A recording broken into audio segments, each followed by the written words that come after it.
ಅನಿಸ್ತಾ ಇದೆ. ಅದೇ ಈ ಸಾಧ್ಯತೆ ಇದೆ. ಸೊ ಇದ್ರ ಬಗ್ಗೆ ನಮಗೇನು ಐಡಿಯಾ. ಹಳೆ ವಿಡಿಯೋ ಇದು ಅಂತ ಹೇಳ್ತಾ ಇರುವಂತದ್ದು.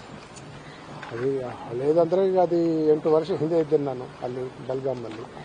ಮುಜುಗರ ಸಹಜವಾಗಿ ತಂದಿದೆ, ಸಾಕಷ್ಟು ಮುಜುಗರ ಆಗಿದೆ. ಸರ್ ಏನ್ ಹೇಳಲಿಕ್ಕೆ ಬಯಸ್ತೀರಾ ಅಂತ ಈ ಹಂತದಲ್ಲಿ? ಅದ್ರ ಬಗ್ಗೆ ನಾವು ಅಡ್ವೊಕೇಟ್ ಮಾತಾಡಿ ನಾವು ಇದು ಕ್ರಮ ತಗೊಳ್ತೀವಿ. ಇದು ನಮಗೆ ಶಾಕಿಂಗ್, ಇಟ್ಸ್ ಆಲ್ ಫ್ಯಾಬ್ರಿಕೇಟೆಡ್, ಸುಳ್ಳು ಇದು. ಆ ವಿಡಿಯೋ ಎಲ್ಲ ಸುಳ್ಳು ಅಂತ ಅನ್ಕೊಂಡು. ನಿಮ್ ಸುಳಿವು ಏನಾದ್ರು ಇತ್ತ ಸರ್ ಇದ್ರ ಬಗ್ಗೆ ನಮಗೇನು ಐಡಿಯಾ ಇಲ್ಲ. ಯಾವಾಗ ಆಗಿರೋದು ಇದು, ಯಾವಾಗ ಮಾಡಿರೋದು ಗೊತ್ತಿಲ್ಲ. ಆಗಿದ್ರೆ ನನಗೆ ಗೊತ್ತಾಗಲ್ಲ. ಇದ್ರ ಬಗ್ಗೆ ತನಿಖೆ ಆಗ್ಬೇಕಂತೀರಾ? ತನಿಖೆ ಆಗ್ಬೇಕು. ಗೃಹ ಸಚಿವರನ್ನ ಭೇಟಿ ಮಾಡಕ್ ಬಂದಿದ್ದೀರಾ ಸರ್, ಏನ್ ಹೇಳಲಿಕ್ಕೆ ಬಯಸ್ತೀರಾ ಅವ್ರಿಗೆ? ಅಲ್ಲ, ಈ ತರ ಸುಳ್ಳು ಮಾಹಿತಿ ಹಬ್ಸ್ತಾ ಇದ್ರು. ಅದೇ ಸಿಎಂಗೂ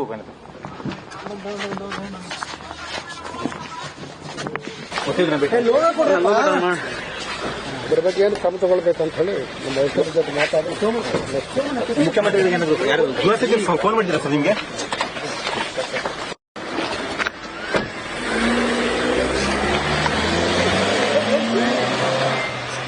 ಕಡೆ